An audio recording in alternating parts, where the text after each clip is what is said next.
Advance partnership accounts part 7 उच्चतर साझेदारी लेखे भाग 7 जो बीकॉम प्रथम वर्ष के पाठ्यक्रम के इकाई 4 का एक अध्याय है जिसका अध्ययन हम अनवरत रूप से जारी रखे हुए हैं।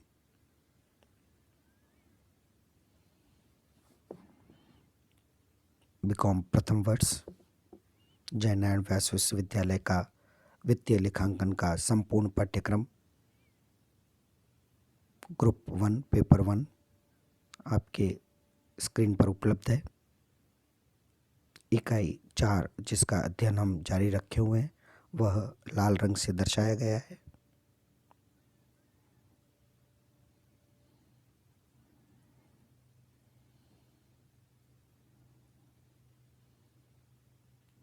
अब हम बात करेंगे accounting problems on death of A partner. किसी साझेदार की मृत्यु की स्थिति में जिन लेखांकन समस्याओं का सामना करना पड़ता है उनके बारे में।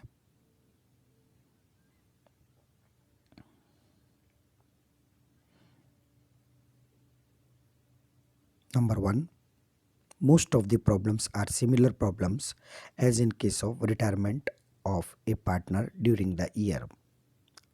साधारणतया सभी लेखांकन समस्याएं ठीक वैसी ही होती है जैसे एक साझेदार वर्ष के दौरान अवकाश ग्रहण कर ले। लेखा वर्ष के दौरान किसी साझेदार की मृत्यु होने पर फर्म की लगभग वही स्थिति हो जाती है जैसा कि किसी साझेदार के द्वारा फर्म से अवकाश ग्रहण करते समय उत्पन्न होती है। अर्थात लेखांकन की दृष्टि से दोनों परिस्थितियों में कोई अंतर नहीं होता। कारण साझेदार की मृत्यु के समय लगभग वे समस्त समायोजन करने पड़ते हैं जो साझेदार के अवकाश ग्रहण करते समय किए जाते हैं। इस परिस्थिति में वैधानिक दृष्टिकोण से प्रमुख अंतर यह होता है कि अवकाश ग्रहण की स्थिति में तो अवकाश ग्रहण करने वाला साझेदार स्वयं फर्म से अपना हिसाब करता है, जबकि साझेदार की मृत्यु की दशा में मृतक साझेदार का कानूनी उत्तराधिकारी फर्म से अपना हिसाब करता है। Determination and payment to legal representatives of deceased partner. मृत साझेदार के वैधानिक उत्तराधिकारी को भुगतान की जाने वाली राशि का निर्धारण और भुगतान। साझेदार की मृत्यु की दशा में उसके कानूनी उत्तराधिकारी को देय राशि का भुगतान करने के लिए उन समस्त विधियों का प्रयोग किया जाता है जिसका वर्णन पूर्व में साझेदार के अवकाश ग्रहण के संबंध में किया गया था। इस संबंध में भुगतान करने में या तो फर्म को अपनी कार्यशील पूंजी यानी वर्किंग कैपिटल कम करनी पड़ती है, अथवा ऋण लेना पड़ता है, अथवा साझेदारों द्वारा पूंजी के रूप में अतिरिक्त राशि लानी होती है जो शेष साझेदार बचे हुए हैं यानी मृत साझेदार को छोड़कर। परंतु प्राय दूरदर्शी साझेदार ऐसी स्थिति में आने वाली कठिनाई से बचने के लिए समस्त साझेदारों के जीवन पर संयुक्त जीवन बीमा policy, joint life insurance policy अथवा प्रत्येक साझेदार के जीवन पर पृथक पृथक separate policy on life of each partner ले लेते हैं ताकि किसी साझेदार की मृत्यु की दशा में उसके कानूनी उत्तराधिकारियों को देय राशि का भुगतान पूर्णतः अथवा आंशिक रूप से जीवन बीमा से प्राप्त धनराशि से किया जा सके और फर्म को आने वाले आर्थिक संकट से बचाया जा सके। Point number 3, insurance on the life of partners. साझेदारों के जीवन पर ली जाने वाली जीवन बीमा पॉलिसी।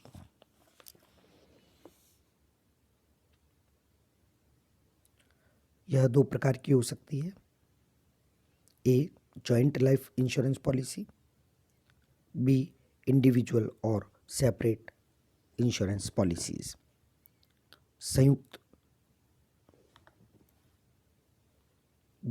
जीवन बीमा पॉलिसी अथवा प्रत्येक साझेदार के जीवन पर पृथक पृथक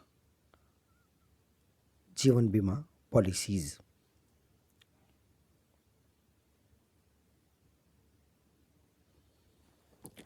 accounting problems relating to joint life insurance policies.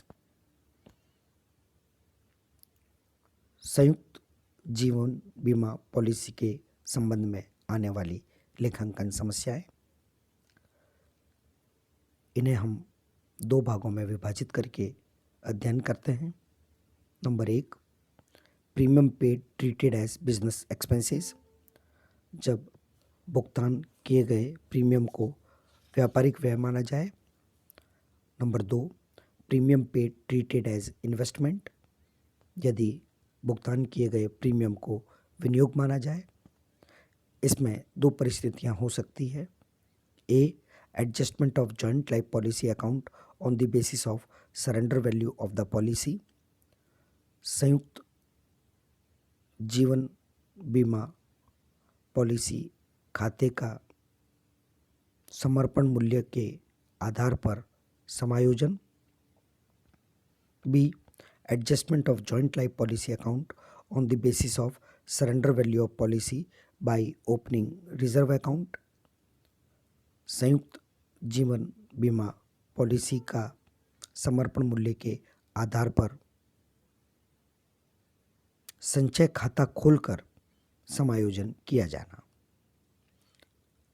आइए अब हम इस सब के बारे में विस्तार से चर्चा करते हैं। यदि समस्त साझेदारों के जीवन पर संयुक्त रूप से जीवन बीमा पॉलिसी ली जाती है तो ऐसी दशा में किसी भी एक साझेदार की मृत्यु होने पर पॉलिसी देय हो जाती है, जबकि प्रत्येक साझेदार के जीवन पर पृथक पृथक पॉलिसी लेने पर जिस साझेदार की मृत्यु होती है केवल उसी साझेदार की पॉलिसी देय होती है।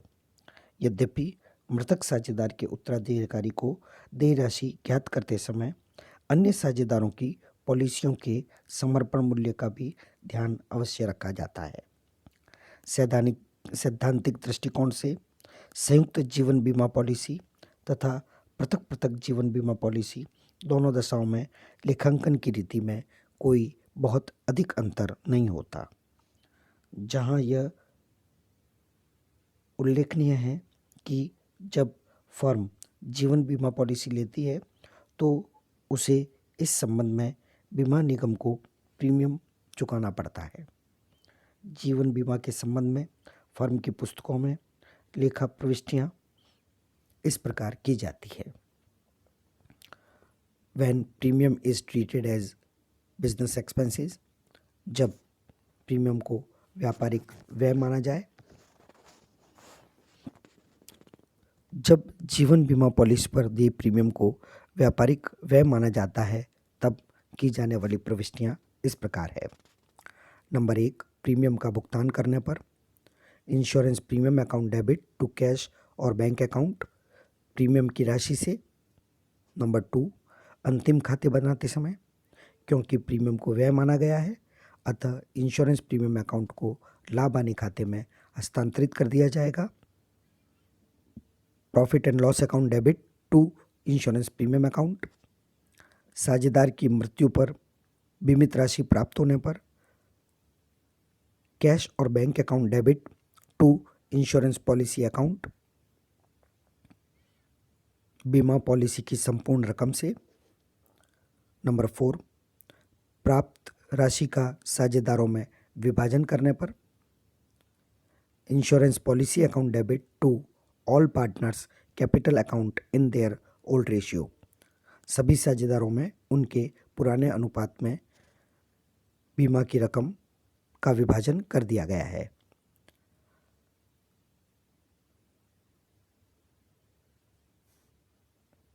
दूसरी परिस्थिति आती है जब प्रीमियम को विनियोग माना जाए। प्रीमियम को व्यापारिक व्यय मानना लेखांकन के दृष्टिकोण से अत्यंत सरल है, किंतु इसमें प्रीमियम का भुगतान करने से जिस संपत्ति का निर्माण होता है उसे पुस्तकों में संपत्ति के रूप में नहीं दिखाया जाता। वास्तव में प्रीमियम का उत्तरोत्तर रूप से भुगतान करने के परिणाम स्वरूप संपत्ति के मूल्य में वृद्धि होती जाती है और लेखांकन के दृष्टिकोण से यह अनुचित होगा कि पुस्तकों में उसका कोई भी मूल्य दर्शाया नहीं गया है। अतः दूसरा विकल्प जब प्रीमियम को विनियोग माना जाए, जब फर्म जीवन बीमा पॉलिसी पर दिए गए प्रीमियम को विनियोग मानती है तो ऐसी स्थिति में फर्म द्वारा प्रीमियम की संपूर्ण राशि को लाभानी खाते में हस्तांतरित नहीं किया जाता है, वरन चुकाए गए प्रीमियम का वर्ष के अंत में समर्पण मूल्य पर आधिक्य excess of premium paid over surrender value in the end of the year को ही लाभानी खाते में हस्तांतरित किया जाता है। ऐसा करने पर जीवन बीमा पॉलिसी खाते का शेष समर्पण मूल्य के बराबर होता है, जिसे फर्म के चिट्ठे में संपत्ति के रूप में दर्शाया जाता है। इस पद्धति द्वारा लेखा करने पर की जाने वाली प्रविष्टियां इस प्रकार होगी। प्रीमियम का भुगतान करने पर life policy account debit to cash और बैंक अकाउंट, राशि अपलिखित करने पर P&L account debit to life policy account, इसमें समर्पण मूल्य से अधिक जितना शेष लाइफ पॉलिसी अकाउंट में है उसे हानि मानते हुए लाभानी खाते में हस्तांतरित कर दिया जाएगा। नंबर 3, साझेदार की मृत्यु होने पर बीमित राशि प्राप्त होने पर कैश और bank account debit to life policy account. Number 4, policy खाते का शेष साझेदारों में वितरण करने पर साझेदार की मृत्यु हो जाने के पश्चात पॉलिसी खाते को अब बंद कर दिया जाना है। अतः लाइफ पॉलिसी खाते में जो शेष होगा और वह शेष गत समर्पण मूल्य और वर्तमान में संपूर्ण प्राप्त राशि दोनों के अंतर के बराबर होगा, जिसे सभी साझेदारों में वितरित कर दिया जाएगा। Life policy account debit to partners capital account. जो अगली परिस्थिति है, जब प्रीमियम को विनियोग माना जाए तथा संचय का निर्माण किया जाए। When premium is treated as an investment and creation of reserve। कभी कभी कुछ साझेदारी संस्थाएं प्रीमियम को विनियोग तो मानती है, पर वे साथ में इस संबंध में प्रतिवर्ष एक संचय का निर्माण भी करती है तथा समर्पण मूल्य के आधार पर आकलित हानि लाभ हानि खाते में हस्तांतरित न की जाकर उक्त संचय खाते में हस्तांतरित की जाती है। इस पद्धति द्वारा लेखा करने पर की जाने वाली प्रविष्टियां इस प्रकार है। प्रीमियम का भुगतान करने पर life policy account debit to cash और बैंक अकाउंट, वर्ष के अंत में पॉलिसी संचय बनाने पर P&L account debit to life policy reserve account. यह प्रत्येक वर्ष भुगतान किए गए प्रीमियम की राशि के बराबर संचय बनाया जाएगा। पॉलिसी खाते का शेष समर्पण मूल्य पर रखने पर life policy reserve account debit to life policy account, समर्पण मूल्य से जितना अधिक लाइफ पॉलिसी अकाउंट में शेष है वह रिजर्व अकाउंट में हस्तांतरित कर दिया जाएगा। साझेदार की मृत्यु पर बीमित राशि प्राप्त होने पर कैश और bank account debit to life policy account, policy संचय खाता अब बंद कर दिया जाएगा। Life policy reserve account debit to life policy account, policy राशि का विभाजन करने पर लाइफ पॉलिसी अकाउंट में अब जो विशेष बैलेंस होगा वह सभी साझेदारों में उनके पुराने अनुपात में विभाजित कर दिया जाएगा। Life policy account debit to all partners capital account.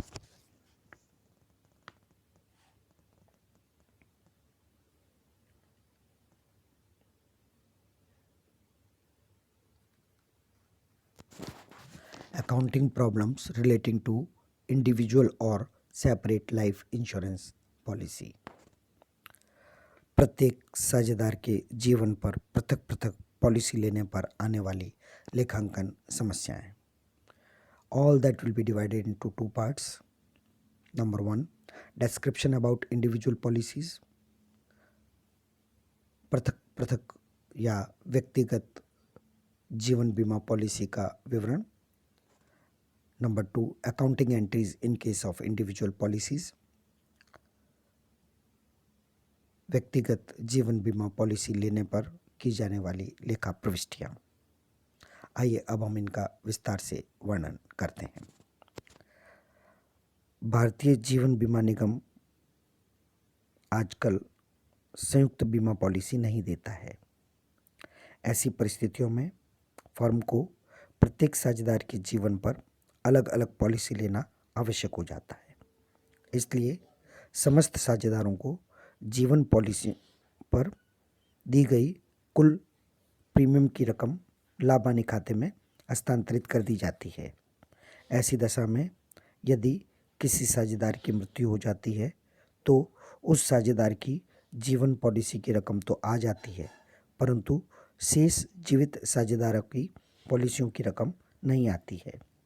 उन जीवित साझेदारों को जीवन बीमा पॉलिसियों के समर्पण मूल्य सरेंडर वैल्यू का लेखा करना पड़ता है।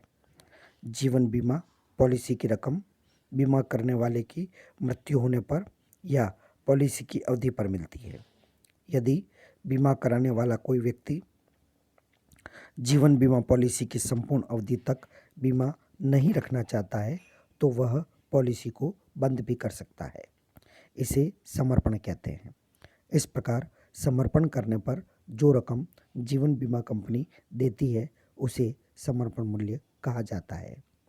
इसलिए प्रत्येक साझेदार के जीवन पर अलग अलग पॉलिसी ली गई हो तो मृतक साझेदार की जीवन बीमा पॉलिसी की राशि तो नगद प्राप्त हो जाती है, परंतु जीवित साझेदारों के जीवन पॉलिसियों का मूल्य आंकना पड़ता है जो समर्पण मूल्य के बराबर होता है। यह मूल्य कम से कम समर्पण मूल्य के बराबर तो होता ही है। इसलिए इन जीवन बीमा पॉलिसियों का समर्पण मूल्य फर्म की संपत्ति माना जाता है। इस प्रकार किसी साझेदार की मृत्यु पर बीमा पॉलिसियों के संबंध में बीमक से प्राप्त नगद राशि तथा अन्य साझेदारों की पॉलिसियों के समर्पण मूल्यों के बराबर राशि दोनों का योग करके सभी साझेदारों के पूंजी खातों में लाभ हानि विभाजन अनुपात में बांटा जाता है। लेखा प्रविष्टियाँ। मृत साझेदार के जीवन बीमा पॉलिसी की रकम प्राप्त होने पर bank account debit to life policies account. इस राशि के अतिरिक्त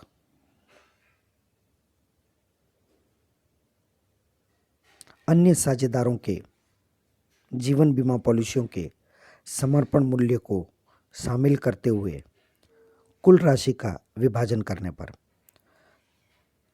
life policies account debit, this will include amount of policy of deceased partner and surrender values of policies of remaining partner to all partners capital account।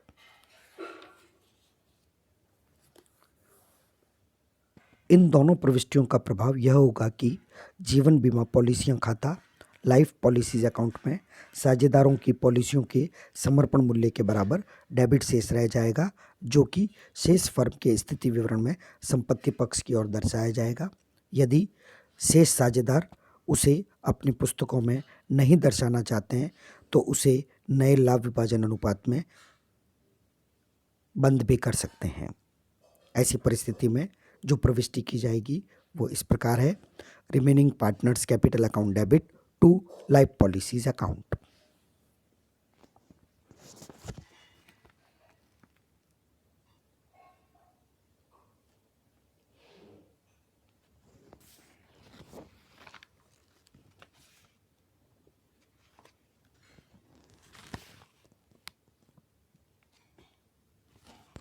Additional points to be considered on death of a partner. किसी मृत साझेदार की परिस्थिति में जो अतिरिक्त बिंदु हमें डिस्कस करना है वो इस प्रकार है। Number 1, calculation of amount payable to deceased partner. Number 2, payment to legal heirs और representatives of deceased partners. Let us begin with first point. मृतक साझे के उत्तराधिकारी को दे कुल राशि की गणना। एक मृत साझेदारी के उत्तराधिकारी को फर्म से मृत साझेदार के पूंजी खाते में वर्ष के प्रारंभिक शेष के अतिरिक्त निम्नलिखित राशियां भी प्राप्त करने का अधिकार है। नंबर 1, पिछले हिसाब बंद करने की तिथि से लेकर मृत्यु की तिथि तक का ब्याज, वेतन, लाभ का हिस्सा। नंबर 2, एकत्रित लाभ का हिस्सा। नंबर 3, फर्म में ख्याति का हिस्सा। नंबर 4, पुनर्मूल्यांकन के लाभ या हानि का हिस्सा। और नंबर 5, यह एक नवीन बिंदु होता है जो साझेदार की मृत्यु होने की स्थिति में ही होता है, जीवन बीमा पॉलिसी की रकम में हिस्सा। इस कुल रकम में से पिछले हिसाब बंद करने की तिथि से मृत्यु की तिथि तक का आहरण कम कर दिया जाता है। इसके पश्चात अवशिष्ट राशि मृतक साझी के उत्तराधिकारी को देय मानी जाती है।